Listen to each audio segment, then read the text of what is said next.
Hai Mama, jom Mizan ajar cara nak basuh Bunny Goody S1 Smart. Mula-mula, Mama perlu cabutkan terlebih dahulu motor pada breast pump.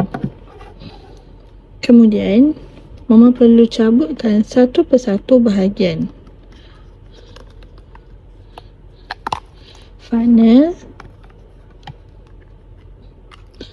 valve, diaphragm dan juga cup.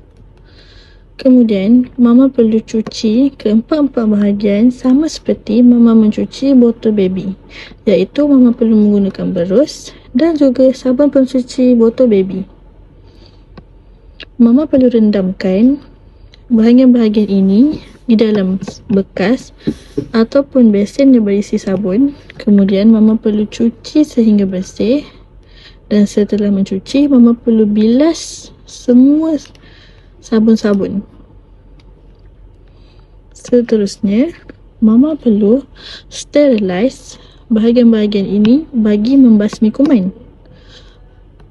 Untuk bahagian yang silikon seperti valve, funnel dan juga diaphragm, cukup Mama rendamkan selama 1 saat sahaja di dalam air panas. Manakala untuk cup ini, Mama boleh rendamkan 1 ke 2 minit, tak ada masalah. Selesai mencuci dan sterilize, Mama boleh tunggu sehingga semua bahagian kering, barulah Mama boleh pasang semula dan gunakan.